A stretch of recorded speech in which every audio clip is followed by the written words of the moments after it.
So the reason why I have called you here today is, as many of you know, I quit my job a year ago at the Council on Environmental Justice, where I worked, and I tried to set aside some time to learn about what I first described as the spirit of institutions, and still did describe when I named this party. So I want to give you some flavor of what I've done the past year, and get some dialogue and feedback from you.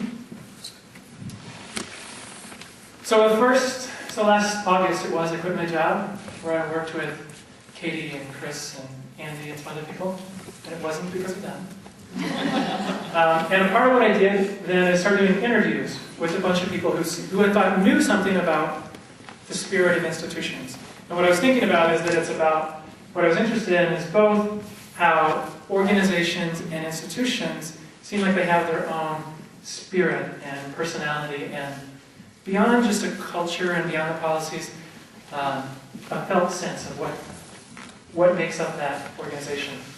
And also, from the other angle personally, I was interested in how I and anybody can bring more of my own spirit into working within organizations and not lose that. So I tried to find people that knew about those things.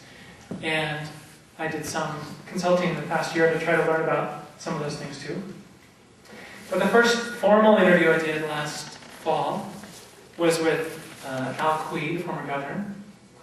And Al Quie, when I talked to him about this, he says, key to any kind of leadership is that you have to be, if you want to do it well, that is, you have to be in touch with the invisible world.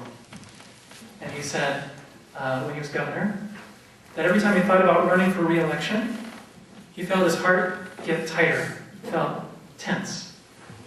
And he came to take that as a clue from the invisible world that he shouldn't run for re-election. So he didn't run for re-election. And Al Quie's a Christian. And I think to him that's partly about listening for God's will, as he would say it. And he said that listening for God is kind of like listening to someone with a really bad accent. That at first you might not understand anything they say. But if you spend enough time with them, you'll slowly get a little piece of it. But what I'm interested in is, as also being a Christian, I'm down with following God's will. But I also know that doesn't mean much to a lot of people. And in fact, that turns off a lot of people. And I'm most drawn to learning how we can do that kind of thing in secular and organizations that have a lot of different faith and non-faith and spiritual and non-spiritual people. To have a similar kind of listening for that invisible world and brightness.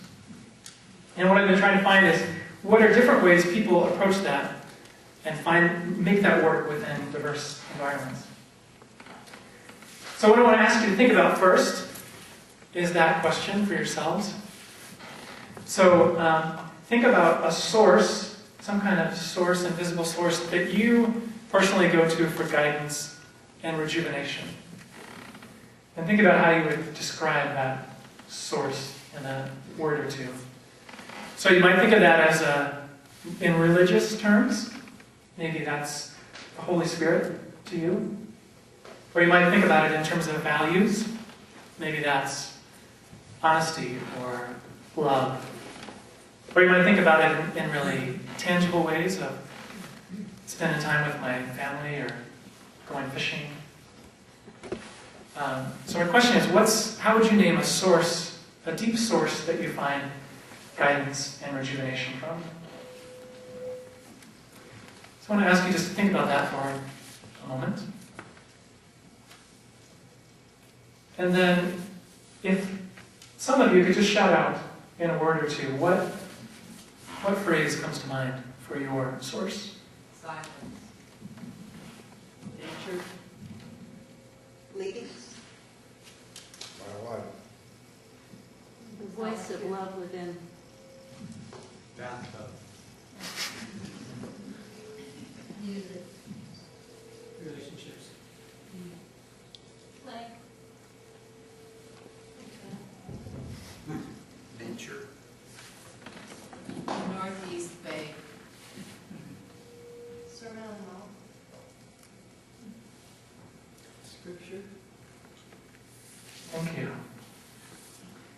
And I want to next ask you, think of one organization that you're a part of. Could be a place you work, could be a school, congregation, Boy Scout troop. Just think of one organization and just keep it in mind. And then a question I want to pose that we won't respond to now is, at that organization, how much do you feel like you can draw upon that source and express your connection to that source within that organization? And how much do you feel like the culture and the structure of the organization welcomes people accessing their deepest sources? If anybody has an organization in mind where they think, yes, I can really do that deeply, feel free to name that if you want. Garden yearly meeting. Friends School of Minnesota. The church. 12-step program. The Sacred Heart Singing Community. The Peace Foundation. Minneapolis meeting. College I work at. My neighbor. So that's part of what Anne? Could I ask people to speak up a little more? I have a slight hearing loss, and it sounds really soft. If people could really shout, I'm probably not the only one. People could shout. Yeah, I wasn't wanting to say thing. Yeah. Can people hear me? Yeah. Silence. The microphone.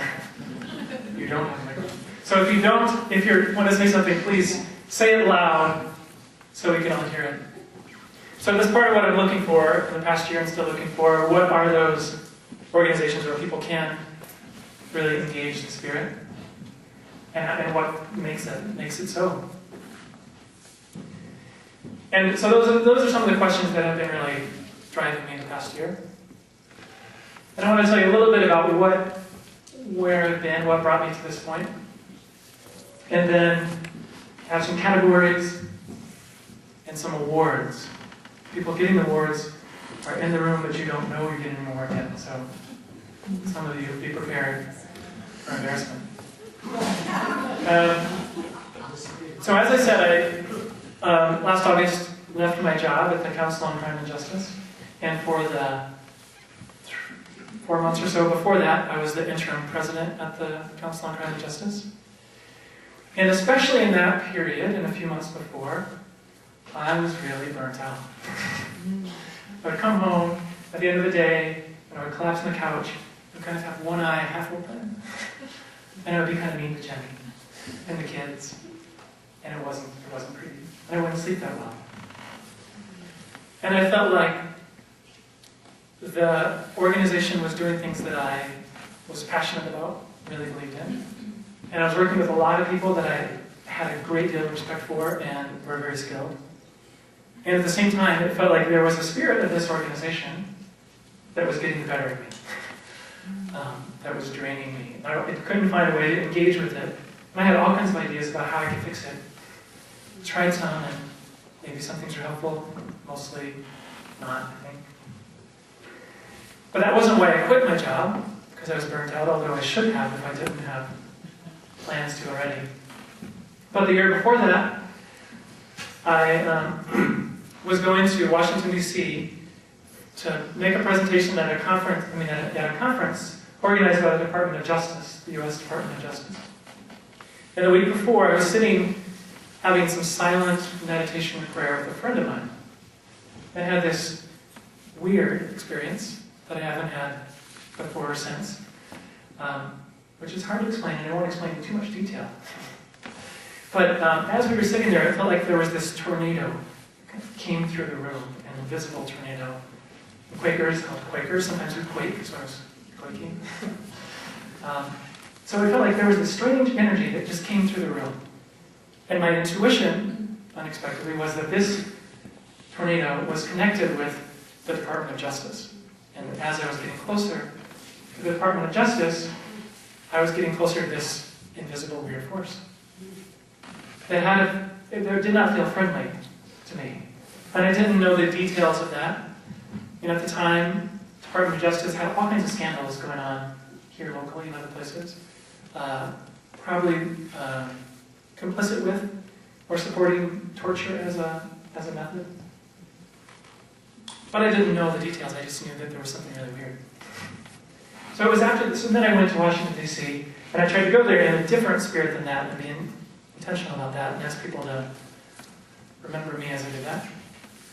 But I left that experience feeling like the invisible world is telling me through this and some other ways that I need to learn about the spirit of institutions and how to notice what they are and move with their transforming into a healthier place. And maybe not starting with the Department of Justice, but that's where I wanted to go. And also with the Department of Corrections and all correction systems. Having worked a lot in prisons, also from many of us here, work in prisons, you know, when you enter the prison walls, there's a different atmosphere, different kind of energy in the air when you go into a prison. So I wanted to understand that kind of thing, how it could shift to a healthier place. So I left my job, as I said, and I wanted to get as far away as I could for a while from messy organizations. So I went back to doing independent consulting, not working as much and trying to set aside time for learning. And the first month after I left my job, a friend called and asked if I could do some consulting with her organization. And I agreed to, with doing strategic planning, and this organization, it turns out, was even messier than the one I had just left. And a few months later, my mom was diagnosed with cancer. In the same week, my dad went into a nursing home. And in our family system, it was messy. And I was right in the middle of it in ways that weren't always so good for me or others. So through those things and some other things, I shifted my focus a little bit in the year to, instead of looking for those perfect, just looking for those perfect, healthy, spiritually grounded and guided organizations, I was looking more a little long-term, because another person I talked to last fall, his name is Kate Pranis. She's done a lot of restorative justice and criminal justice change work. And I told her, well, now to learn how to transform organizations, institutions, and she's worked with lots of them. I said, tell me some that have transformed, some institutions that are there. And she said, I can't do that. So I see this, what we're doing, the shift we're making in how we do organization is a multi-generational shift. And in her words, she said, we're moving from a Newtonian way of organizing ourselves, where there's prediction and command and control, to a quantum way of organizing ourselves, where there's a collective leadership that emerges more naturally and organically. And she said that takes so many generations to do. And if you go into an organization expecting they're going to get there, you're in trouble. So I shifted my focus of trying to pay attention to the spirit of any organization I was working with, and looking a little less for the perfect organization. And in thinking about how I could share with you what I've learned in the past year, I got really stressed out. Because there's so much cool stuff, and I don't want to talk forever. That would be boring. So what I did is I came up with four layers of what I've been looking at. And realizing I can't give you all of the ideas and stories and everything, realize that one of the biggest things I've gotten out of the past year is learning in relationship and learning with many other people. Some of whom are here tonight, and some of them aren't here. So I want to talk about these four layers of what I've been learning. And in each of the categories, I want to give out some awards, kind of silly awards, but acknowledging some of the people I've learned with in these categories. And I have a handout at the end that has these categories and some other things on it. And also, just to warn you now, there'll be a quiz. So some of you, there's post-it notes around. And what I'm going to ask of everybody here is if you could think of one question or comment that you would have about maybe one of these layers, or maybe a challenge or an idea or any kind of question, to write it down. And when we get to that point in about 10 minutes, 15 minutes, I'll ask you to come put those up there. So just so you have it in mind now, if you have any ideas, you can write them down. And actually, I'll play a game of tossing out Post-it notes, which are going to go to the back row. Because there's some on the back of the chairs in the front. So this one is going to Oak.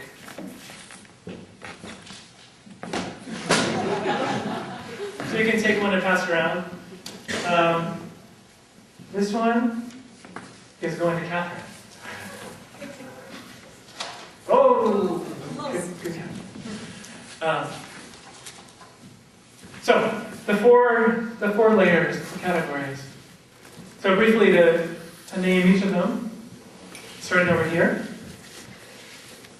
So they're labeled the spirit of individuals, spirit of groups, spirit of systems, and the spirit of tasks and doing things. And with each of the categories, I tried to put on the top some spiritual practice or principles, and on the bottom some organizational, more practical need or responsibility. And what I'm seeking with each of these is to try to find a way to integrate those two approaches. So starting over here with the spirit of the individual, I also put a quote in the middle of each of them to give you a little more idea about what I'm thinking about. And the quote's on the handout too. So the quote for the spirit of the individual is from the former CEO of Hanover Insurance, large corporation. And he said, "The success of an intervention depends on the interior condition of the intervener." Say that again? The success of an intervention depends on the interior condition of the intervener. So he was saying that in any kind of leadership or organizational change, any kind of work, I think, the attitude and quality of attention and presence of the person doing it has just as much effect as any outward strategy or policy. And I think that's true. I've heard it in a lot of ways in this past year as well. And I'm seeking to put at the top of that contemplative practices, or a range of meditation and other practices individuals can do. And at the bottom of that, the word leadership, but meaning the word broadly, of not just the boss, but the role any of us can play in organizations of influencing change. So in this category, I have 2 or 3 awards that to me are people I've learned a lot from about this. And of course, these 4 categories are very interconnected, and they're somewhat arbitrary. But the first award in this category, the award is for most years of experience integrating spiritual principles into business leadership, coupled with most humility about having that experience. Any guesses on who it is? The winner is Bob Wallstead. So you don't have to give a speech or anything, but if you could stand up when I address you. And you can hold your applause till afterwards. So these are all people that I have learned a lot from in the past year. And Bob is near the top of the list. I wanted to start with Bob. So when I was trying to find out about these companies and businesses where people really could bring their spirit to work and that was cultivated, I kept hearing about this manufacturing company north of St. Paul called Rael Precision Manufacturing. And in the last fall, I had a chance to meet with Bob, and Bob was one of the founders of the company and one of the co-CEOs for many, many years. And the company, which of course Bob knows much more about than I do, started with an intention to do what is right, even if it's not profitable or convenient. And it started with a commitment to seek inspirational wisdom for how business is done. And this was expressed in lots of concrete ways over the last 40 years, 39 years, such as a commitment to a living wage for employees, commitment to incorporate silence and finding ways to draw on everybody's wisdom, and an orientation towards management that is about trusting and equipping instead of command and control. So I've been able to work with Bob, and if you played the bingo game, there was a section called Seeing Things Whole, called Seeing Things Whole. So Bob is a part of that, and I've gotten to work with him through that. The next award in this category is the Centeredness Under Fire Award. And this award goes to Joanna Schlabach. Where's Joanna? Joanna can stand up. And this past year I've worked with Faith Mennonite Church, where Joanna is the pastor. And a couple months ago, a few of us know that Joanna was being ordained during a worship service. And at the worship service, we had a protester who didn't believe women should be pastors. And he several times aggressively interrupted the service. And Joanna was being ordained. It's a big day for her. But she remained very centered, adjusted things with some openness in a way that I think Joanna demonstrates many other times. And I think centeredness under fire is the key thing that I want to learn about. And I'm grateful for learning some of those from Joanna. The next award in this category is for modeling and teaching facilitative servant leadership. And this award continues with the Faith Mennonite tradition. Faith Mennonite Church going to Neil Okerlund. So Neil also is a member of Faith Mennonite Church and so I did an interview there a year ago to see if I should do this part-time job, which I wasn't planning on at all. Joanna and Neil are both a part of. And Neil was the chair of the church council at the time. And that, in many other ways, has just demonstrated a very facilitative servant leadership style that I'm very grateful for.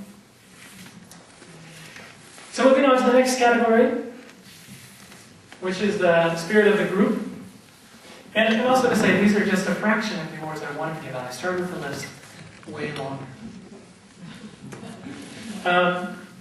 So this spirit of the group category, seeking to integrate discernments and rituals with strategy and planning and program development. And the quote in the middle here is one I've used on my website and other places from the Tao Te Ching. And it says, "Do you have the patience to wait till your mud settles and the water is clear? Can you remain unmoving till the right action arises by itself?" I think is a good description of discernment. And it doesn't use the word God. I like that.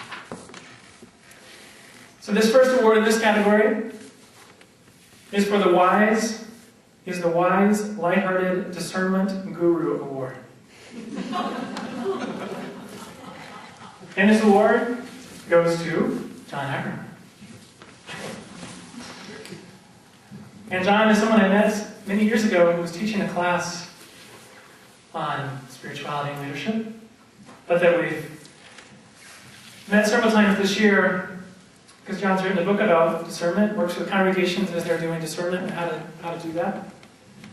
But he also doesn't take himself too seriously. I think it's quite important in talking about spirituality and organizations. And he's also, like me, interested both in the religious way of doing that, but also checking out the way business people approach similar stuff.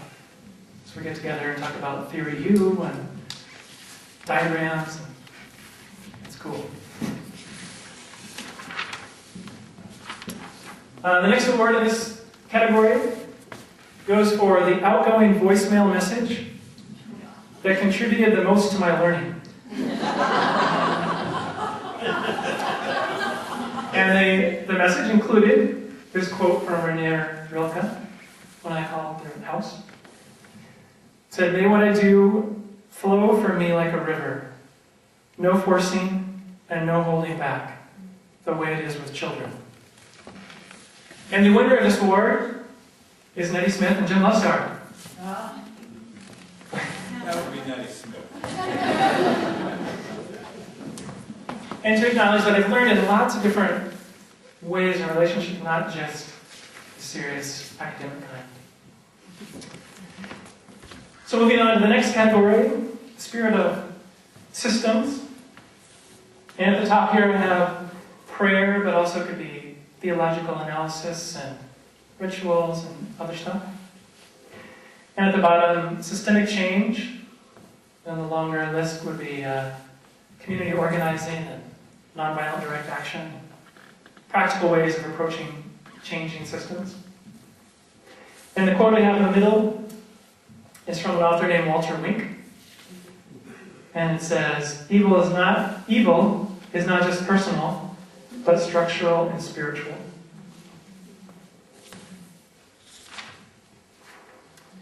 And the awards in this category. First one is for the Master of Institutional Formation Award. And this award goes to Monica Manning. So Monica is somebody that I interviewed, that I heard about from Bob, who's sitting next to her, who has worked for many years with large higher education institutions on what Monica talks about as institutional formation, which I was really excited someone else was talking about institutional formation. I think Monica was excited I was talking about it. Very much so. And I've learned a lot from Monica about approaching that in ways that include everyone in the institution, from the top leadership to the janitor to the students, and do that in a way that's very inclusive, but also has a lot of depth. So I'm grateful for that. And the next award in this category is for the Contemplative Bureaucrat Award. And this award goes to Jay Lindgren. Where's Jay? Jay. Recovering bureaucrat. I don't think it's gone out. So Jay has provided leadership for large institutions, government institutions that oversee child welfare and corrections and other stuff. And Jay and I have also had many chances to talk about that. And Jay approaches those kind of things, integrating things like Thomas Merton and reflective practice and social change, and connecting social change with spirituality. So I've learned a lot from talking about Jay. So the last category is called the spirit of the task. And as I was talking about these categories a few days ago to Jenny, my wife, she said, I just had the first three, and she said, well, what about just like doing stuff and nothing really lofty? So then I made the spirit of the task section. So on one side, integrating mindfulness and presence, and on the other side, integrating performance and results and just doing stuff. And the quote in the middle from Thich Nhat Hanh, the Buddhist teacher, who says, if I'm incapable of washing dishes joyfully, if I want to finish them quickly so I can go and have a cup of tea, I will be equally incapable of drinking the tea joyfully.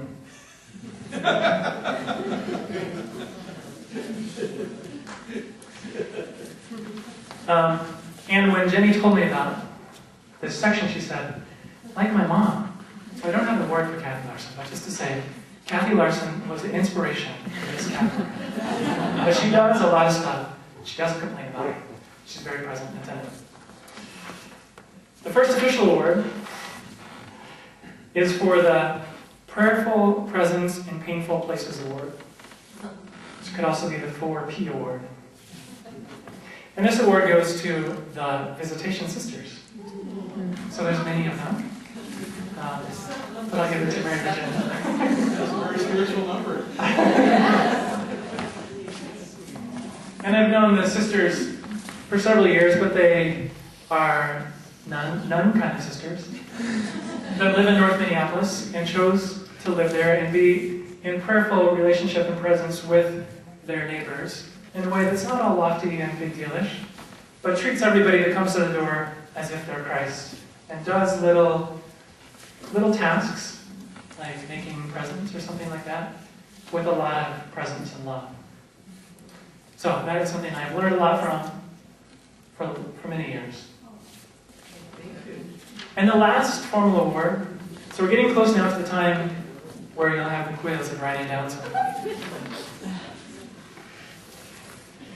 This award is the all-around loving award. And this award goes to Jennifer Larson.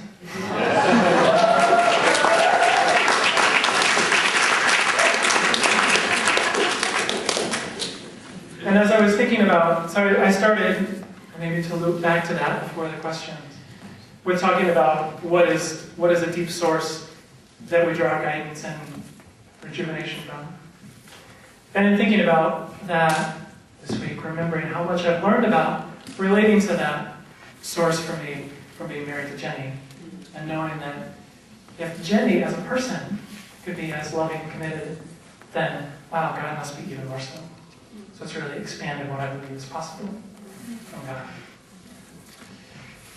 So, coming back to the quiz part, what I want to ask you to do is, if, as I said, if everybody could write down something. We won't have time for everybody to say something out loud, but that's what a gift I ask for from you, is just to write some question or comment on a little post-it note. And I've got more I can throw at anybody that needs it. So it could be a question about, like, yeah, but what does that part mean? It could be, here's a person you should talk to. It could be, I like that idea, or here's something that's missing. It could be anything. Anybody else need some post-it notes?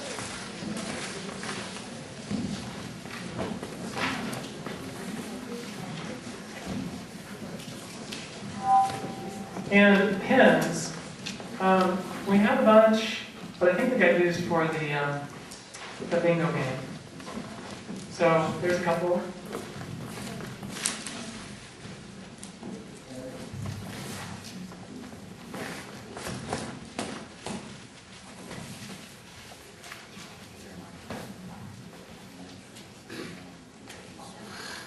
Do you want to help with that?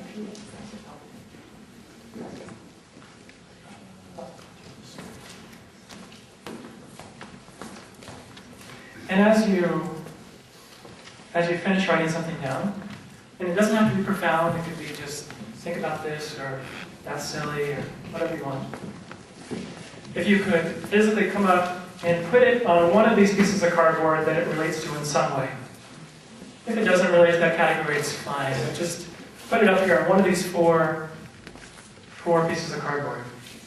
So as soon as you're done with that, you can come up and stick it on the cardboard.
If you haven't put your paper up here yet, you can do it after we stop the formal part in a little bit. But what I want to do is go just until about 8 o'clock in our gathering together format, and then have a little more time to think of, you can still be a winner like Renee was if you get on 25. You'll get the same prize that Renee got. But I want to take the next 10 minutes or so, or a little more, to hear some of your feedback. So you wrote some questions up there, some comments, but I want to take space just for questions or comments that you would like to share now. And I'll try to pass around the microphone so people can hear each other. I'll just, the question I put up there was, and I don't know if this is answerable, but how much can the individual spirit impact the organizational spirituality? In other words, can one person with a very bright, great spirit come into an organization that, has no spirit or a dead spirit and transform it, or vice versa? Can one person with a very dark spirit sort of pull down an otherwise bright organization? And what's your answer?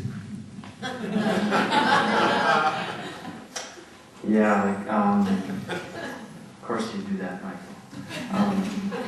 I think there is no answer. It's sort of a balance of the two. I mean, it's a give and take.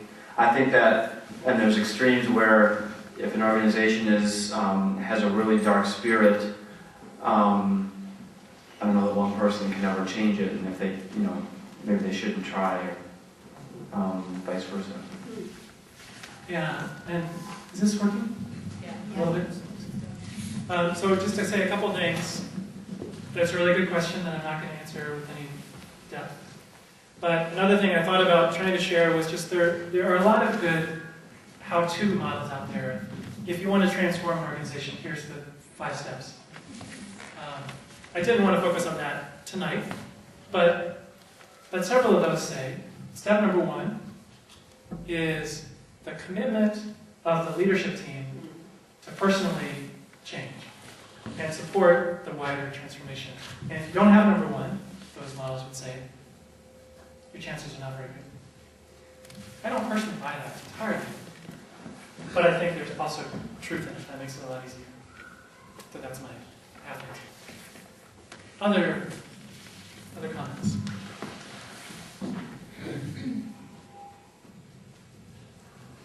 So, Annie? I've been interested in this. I retired from the Minneapolis Public Schools in 2008, and I realized I was some burnout. And I realized that one of my things was the way I looked at the organization, like it will never change. And I think that I've run into a culture that in the schools and even in the city about the Minneapolis schools. So I'm really curious about when there's this kind of big systemic story about who we are. Or another example might be Quakers. It's where a white middle-class professional group, that's who we appeal to. So we have kind of something about ourselves, then that's what happens. Yes. Yeah, so I don't know if I have words of wisdom to add to what you already said, but important question. Oh, did you have something? You can just say it loud. Where are you going to take this pursuit next? That you don't need to answer right off, or you can. That's the last 5 minutes. Okay. And they're under this blanket. I will reveal.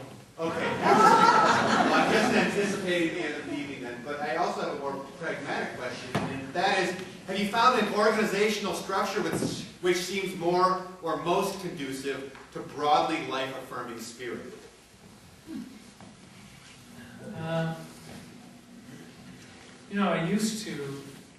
I used to believe that almost every organization would work best as a collective and using consensus. And as Betsy is shaking her head, I now don't think so. So I do not think there's one structure that brings out the best in everybody in all kinds of organizations.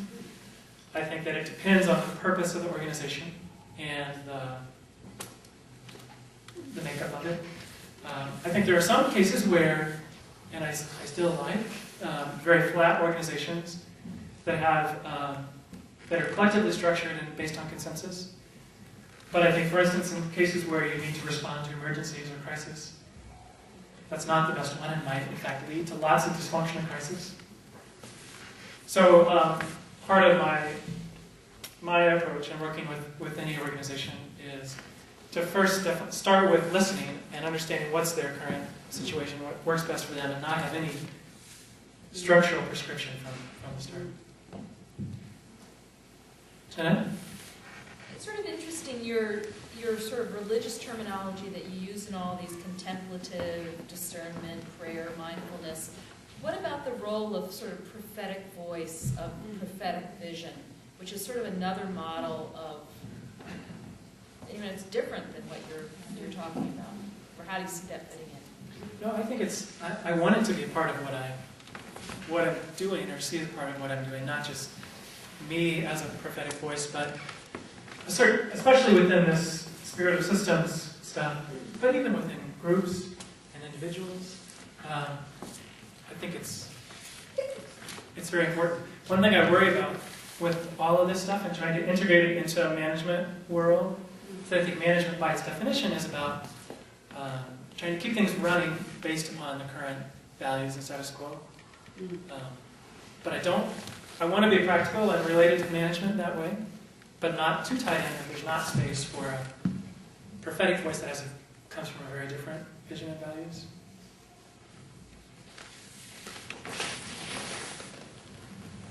What are the most important and most useful things that you've learned this last year in this exploration you've been doing? That's the question that's stressing me out.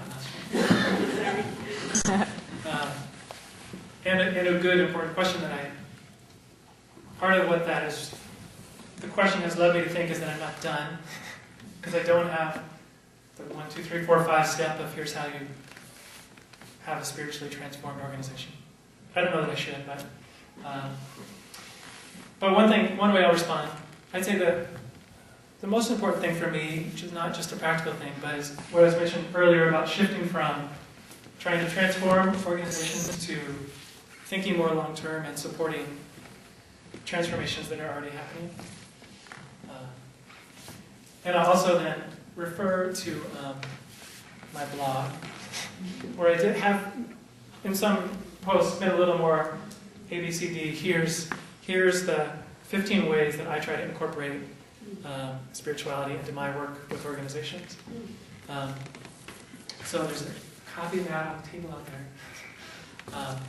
But in some ways I resist coming up with too much of a formula right now, both because I don't think I'm there yet, and also because what's most important to me is about listening for and responding to the source.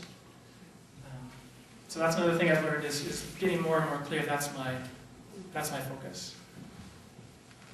So maybe one other comment and then some of the what next? Where to? The front row. I was finding myself thinking a lot about some things I learned in my energy healing training, and they talked about the hara, which is sort of the core line of the body when you kind of set your intention clearly and get aligned with that intention, and the kind of power you can have to transform what's around you when you're acting from that place. And I think that might be one aspect of the spirit of the individual, whether you're a designated leader or not, that if you're kind of true in your own truth and solid in your own integrity, it tends to transform what's around you. In the short run, it might cause things to sort of attack you and butt against you, but in the long run, it transforms what's around you. Well said. And just one thing I would say to that is that one of my discoveries this year that I was in awe of is at the University of St. Thomas PhD or Doctorate of Education. There's a program about energetics and organizations where they do a whole series of classes about connecting energy healing to organizational change for individuals, for groups and institutions. I was shocked. Jonathan? How do you put these 4 layers together? It's a good segue in my handout. I know John likes diagrams. So the handout is both about, it has those 4 things with connecting part. And on the back side is about what's next, Book's question of where we'll take things. So I'll start these at both sides of the room, if you could just pass them around. I think I should keep one.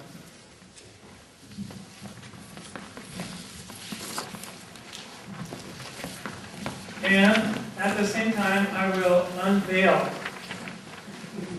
the 5th cardboard. Only the people over here can see it.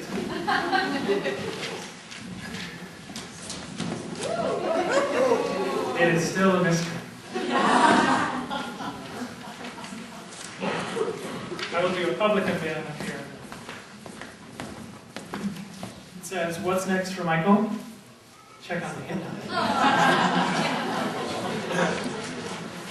So when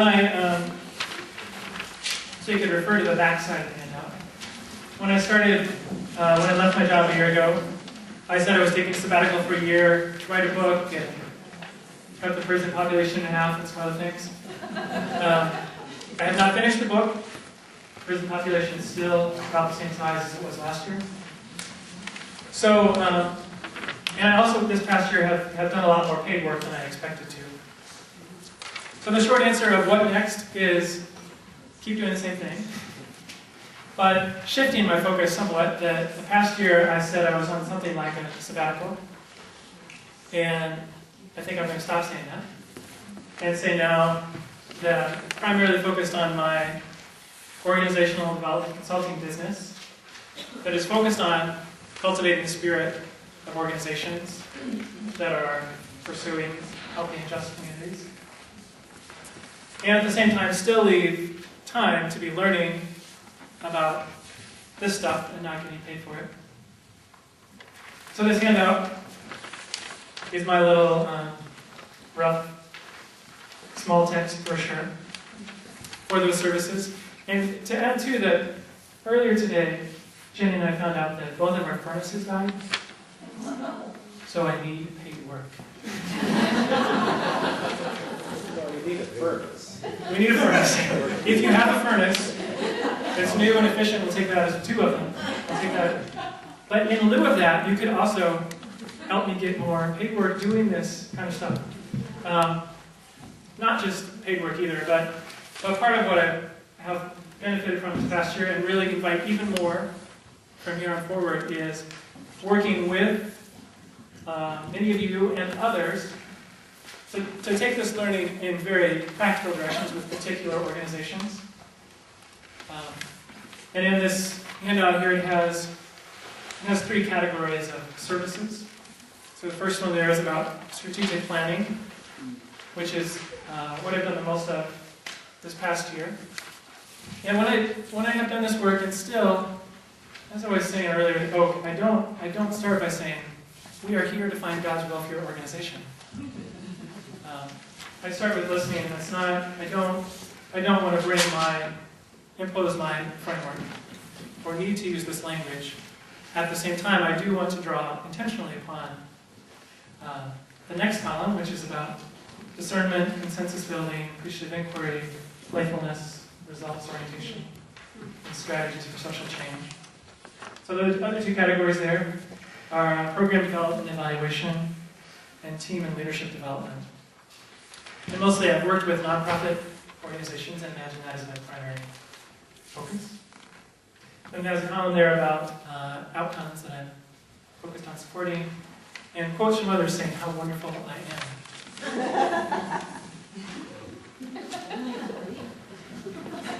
You can add to that. You can use a Post-it note to write more things. Either affirmations or challenges. So that's a short answer of where I'm going, and I really do invite your help in making that happen. As a closing to this part of things, before returning just to mingling and snacks and bingo, I was thinking about how I believe that every kind of group or organization has its own rituals that create meaning and purpose and cultivate certain values. I was thinking of the spirit word, which made me think about high school pep rallies and high school football games and basketball games. And if you've been to one recently, you might remember the chant cheerleaders would lead sometimes of, we've got spirit, yes we do, we've got spirit, how about you? So as our closing,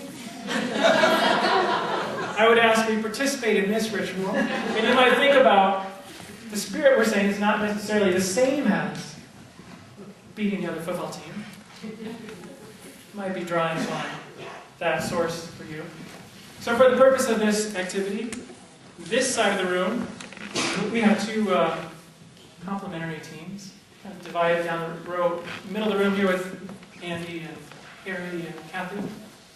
So if you're on this side, you're one side. This is the other side. And this side will be the side that gets to start first. How many people remember this from high school or other kind of thing? We're very ready. So when I point to this side, you will say, I request that you say, command and control. Trust, equipment, silent Quaker meeting mode. You can choose. I'll ask you to say, not just say, chant with gusto. We've got spirit, yes we do, we've got spirit, how about you? And in response, this half of the room will say the same thing. We've got spirit, yes we do, we've got spirit, how about you? It will just go one round. 2 rounds. Okay, so this side, are you ready? Yes. 1, 2, 3. We got spirit, yes we do. We got spirit, how about you? We got spirit, yes we do. We got spirit, how about you? We got spirit, yes we do. We got spirit, how about you? We got spirit, yes we do. We got spirit, how about you?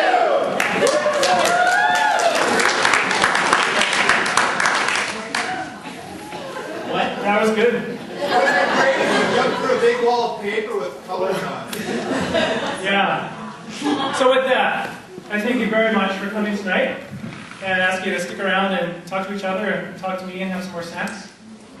And thank you.